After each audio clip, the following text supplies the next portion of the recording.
Hey guys, हम लोग ग्राम पंचायत अधिकारी के क्लास के आगे की जो सीरीज़ है उसको कंटिन्यू करते हैं। तो चलिए देखिए, आज का पहला क्वेश्चन क्या है। पोषण अभियान राष्ट्रीय पोषण मिशन कब शुरू हुआ था। तो पोषण अभियान राष्ट्रीय पोषण मिशन कब शुरू होता है? 8 मार्च 2018 को चालू होता है। 8 मार्च 2018 को। ठीक है, 260 नंबर तक क्वेश्चन कर चुके हैं, काफ़ी कुछ इसमें था।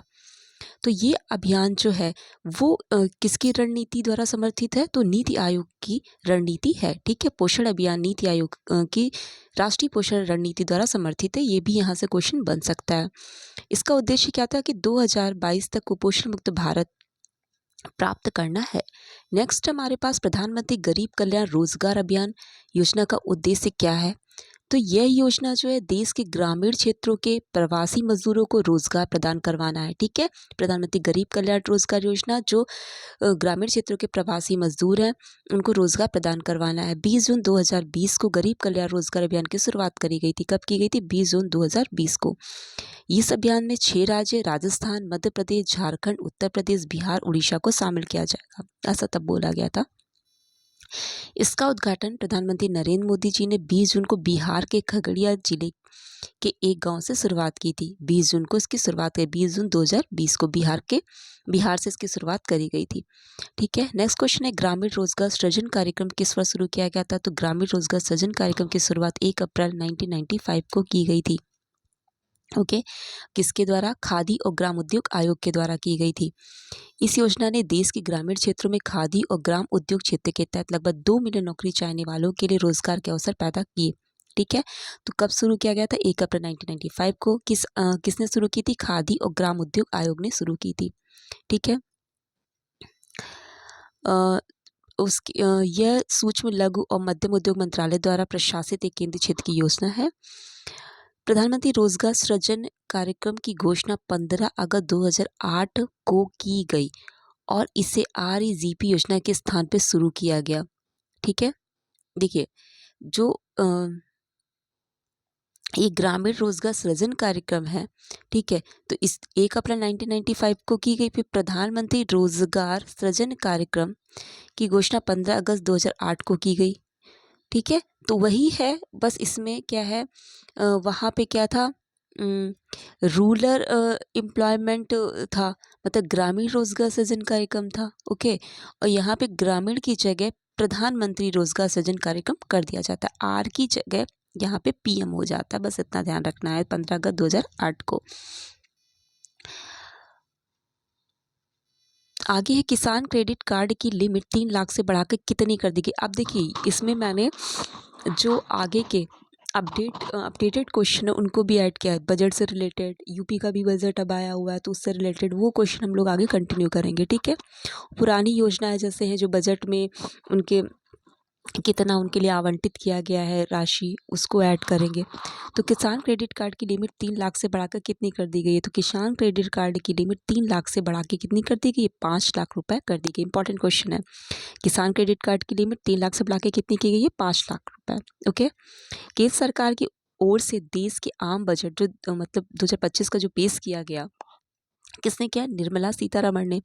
ठीक है, तो ये पहला सीतारमण ने 3.0 का पहला पूर्ण बजट पेश किया। ये वित्त मंत्री का 8वां बजट था। ओके, तो इतना तो फिलहाल नहीं, क्योंकि VPO के एग्जाम में हमें सिर्फ ये उसकी राशि पता होनी चाहिए, लेकिन ये पता होना चाहिए कि इनका 8वां बजट है, नॉलेज के लिए। इस जो बजट में PM धन धान्य कृषि योजना का ऐलान किया गया, मैंने कृषि से रिलेटेड इसमें डाला है। तो इसमें बजट में PM धन धान्य कृषि योजना का ऐलान किया गया। केंद्र सरकार राज्य सरकारों के साथ मिलकर इस योजना को चलाएगी।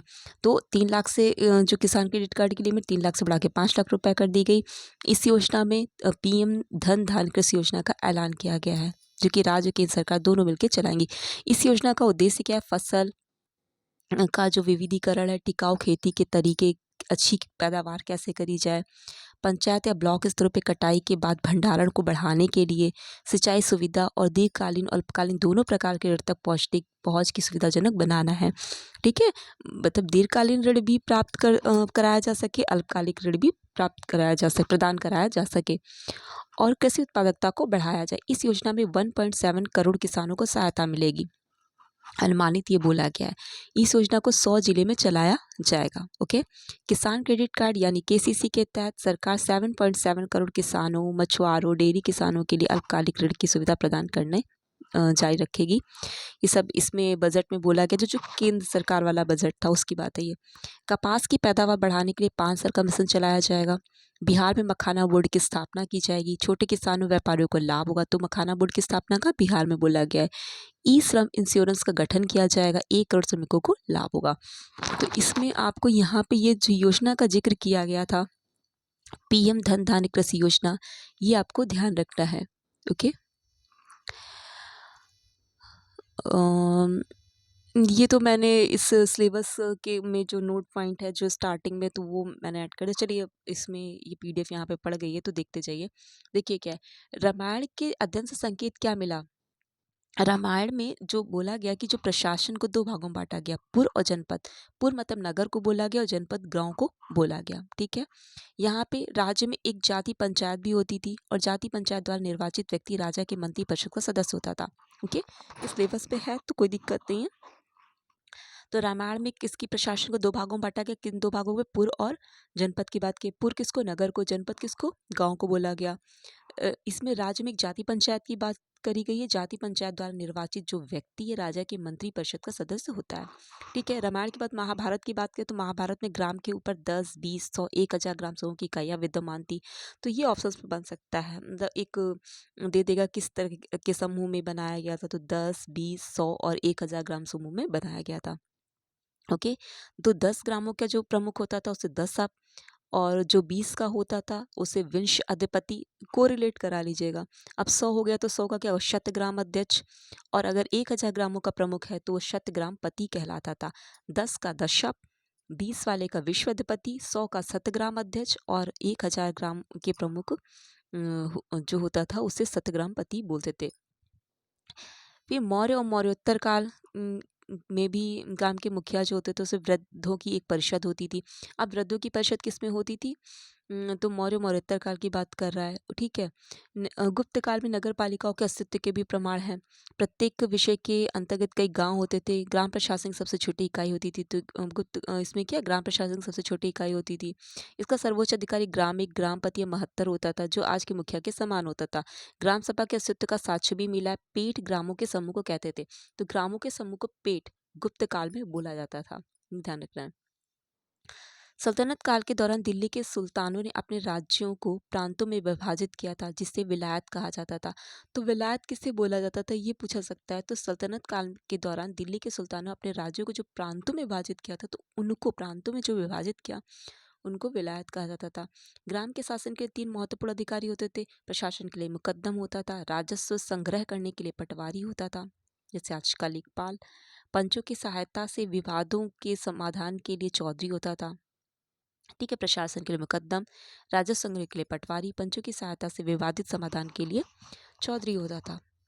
आगे आते हैं, अधिनियम की किस धारा के अंतर्गत रजिस्टर के प्रारूप के बारे में वर्णन किया गया है। तो अधिनियम की किस धारा के अंदर रजिस्टर के प्रारूप के बारे में वर्णन किया गया है, तो धारा 16 में, धारा 16 में इसका वर्णन किया गया है। ओके, नेक्स्ट क्वेश्चन हमारे पास है, प्रत्येक संसद जो सांसद हैं या संसद सदस्य हैं उनके द्वारा वर्ष 2019 तक कितने गांवों को आदर्श गांव बनाने का लक्ष्य रखा गया था। तो 2019 तक की बात करें, 3 गांव। ठीक है, पहले 2016 तक पहले 1 बोला गया, फिर 2 अन्य 2019 तक, मतलब टोटल कितने, 3 गांव हो गए। फिर उसके बाद 2024 तक 5 और, टोटल 8 गांव की विकसित करने की बात करी गई। 2019 तक कितने, 3, 2016 तक कितने, 1, और फिर उसके बीच में 2, तो टोटल मिला के हो गए 3। फिर उसके बाद 2019 से 2024 तक 5 और गाँव की बात करी गई थी। सबरी संकल्प अभियान उत्तर प्रदेश के लिए शुरू किया गया, किस वजह से शुरू किया गया, कुपोषण को दूर करने के लिए सबरी संकल्प अभियान शुरू किया जाता है।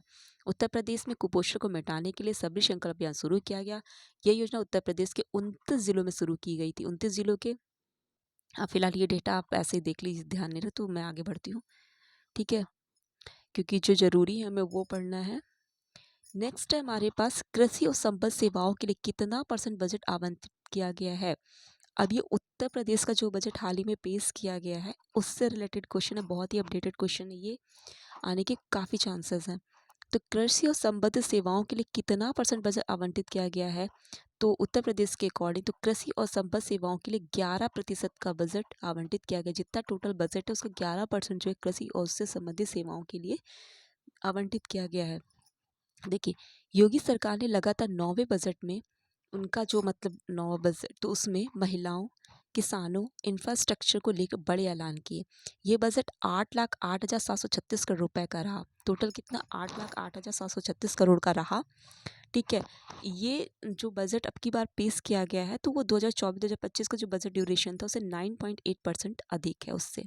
इस मेगा बजट में विकास के लिए, अवस्थापना विकास के लिए, इंफ्रास्ट्रक्चर के लिए 22%, कृषि के लिए कितना 11%, 20 उसी का आधा। तो इंफ्रास्ट्रक्चर मतलब अवस्थापना विकास के लिए 22%, शिक्षा के लिए 13%, कृषि और संबद्ध सेवाओं के लिए 11%। ये डेटा तो आपको ध्यान ही रखना है। चिकित्सा और स्वास्थ्य के क्षेत्र के लिए 6%। चिकित्सा वाला भी डेटा आपको ध्यान रखना है, चिकित्सा से रिलेटेड है उसमें, स्वास्थ्य से रिलेटेड। तो चिकित्सा और स्वास्थ्य के लिए 6% और कृषि वाले के लिए 11%। सामाजिक सुरक्षा कार्यक्रम के लिए 4% संसाधन आवंटित किए गए हैं। बजट में पूंजीगत परिव्यय कुल बजट का लगभग 20.5% है। ठीक है, सामाजिक सुरक्षा कार्यक्रमों के लिए कितना 4% का बोला गया संसाधन, और बजट में जो पूंजीगत परिव्यय कुल बजट का लगभग कितना 5% है। ठीक है, योगी सरकार ने 2 अक्टूबर 2024 से जीरो पॉवर्टी अभियान जो शुरू किया था, तो इस अभियान के तहत प्रदेश के प्रत्येक गांव को पंचायत से निर्धनतम परिवारों की पहचान की जाएगी। ठीक है, मतलब उन्होंने जीरो पॉवर्टी अभियान जो शुरू किया, कब शुरू किया गया 2 अक्टूबर 2024 को। अब देखिए ये भी नया है तो आपको पता होना चाहिए जीरो पॉवर्टी अभियान जो है योगी सरकार ने कब शुरू किया था, 2 अक्टूबर 2024 को शुरू किया था। इस अभियान के तहत जो प्रदेश के जो प्रत्येक गांव है, उत्तर प्रदेश के जो प्रत्येक गांव की पंचायत है, उससे निर्धनतम परिवारों के जो गरीब परिवार है उनकी पहचान की जाएगी। सरकार का लक्ष्य होगा कि इन परिवारों का वार्षिक आय को 1,25,000 रुपये तक लाया जाए और उनकी मूलभूत ज़रूरतों को पूरा किया जाए। तो ये डेटा आपको ध्यान रखना है, 1,25,000 की बात कर रहा है। फिर उसके बाद पीएम किसान सम्मान निधि योजना के तहत प्रदेश के करीब 3 करोड़ किसानों को करीब कितने रुपए 79,500 करोड़ रुपए देने का ऐलान किया गया है। ठीक है, तो ये भी आपको ध्यान रखना है कि ये डेटा जो है पीएम किसान सम्मान निधि योजना के तहत प्रदेश के करीब 3 करोड़ किसानों को कितना 79,500 करोड़ रुपए देने का ऐलान किया गया। और ये जो राशि है ये डीबीटी के जरिए दी जाएगी, डायरेक्ट बेनिफिट ट्रांसफ़र के जरिए दी जाएगी। तो ये डेटा आपको ध्यान रखना है, 79,500 करोड़ रुपए पीएम किसान सम्मान निधि योजना के तहत प्रदेश सरकार को दिया जाए, प्रदेश सरकार के द्वारा दिया जाएगा। ठीक है, नेक्स्ट हमारे पास है प्रधानमंत्री फसल बीमा योजना के तहत वित्तीय वर्ष 2024-2025 में लगभग 10 लाख किसानों को 496 करोड़ रुपए की क्षतिपूर्ति दी जाएगी। ओके, जो मतलब पहले जो उनको नुकसान हुआ है तो उसकी पूर्ति करी जाएगी। अब यहाँ पे प्रधानमंत्री फसल बीमा योजना की बात करी गई, तो प्रधानमंत्री फसल बीमा योजना की शुरुआत कब करी गई थी? 13 जनवरी 2016 को। ओके, नेक्स्ट है पीएम कुसुम योजना। तो पीएम कुसुम योजना के तहत 22,089 सोलर पंपों की स्थापना कराई जाएगी। ओके, जिससे किसानों को सिंचाई में मदद मिलेगी, ऊर्जा की बचत होगी। अब ये जो है कुसुम की बात करी गई है, पीएम कुसुम योजना, तो आपको पता होना चाहिए इसका फुल फॉर्म क्या है। प्रधानमंत्री किसान ऊर्जा सुरक्षा एवं उत्थान महाअभियान, इसकी फुल फॉर्म पूछ सकती है। तो प्रधानमंत्री किसान ऊर्जा सुरक्षा एवं उत्थान महाअभियान किसानों की आय को बढ़ाने, कृषि क्षेत्र की सिंचाई और उसको डिजिटलीकरण करने के लिए भारत सरकार द्वारा 2019 में प्रधानमंत्री किसान ऊर्जा सुरक्षा उत्थान महाअभियान योजना शुरू की गई थी। तो पीएम कुसुम योजना में 22,089 सोलर पंपों की स्थापना की बात करी गई है। और इस योजना को कब शुरू किया गया था? मार्च 2019 को। इसका फुल फॉर्म क्या है? प्रधानमंत्री किसान ऊर्जा संरक्षण एवं उत्थान महाअभियान। ओके, तो देखिए चलिए आज के वीडियो में इतना ही रखते, काफ़ी बड़ा हो गया है। देखो मैंने इसको क्वेश्चन फॉर्म में नहीं बनाया है। देखिए खाली क्वेश्चन आपका ये मैंने पूछा था कि इसमें कितना परसेंट है, लेकिन उससे बजट से रिलेटेड जो उसमें योजनाएं हैं और कितना बजट आवंटित किया गया वो भी मैंने इसमें ऐड कर दिया है। एक बार इसको देख लियो, थोड़ा क्वेश्चन फॉर्म में अगर इसको रिवीजन कराना हो दोबारा मैं फिर से बता दूंगी। ठीक है, चलिए इतना ही रखते हैं। देखिए 15 मिनट 15 या 16 मिनट का सिर्फ ये वीडियो है।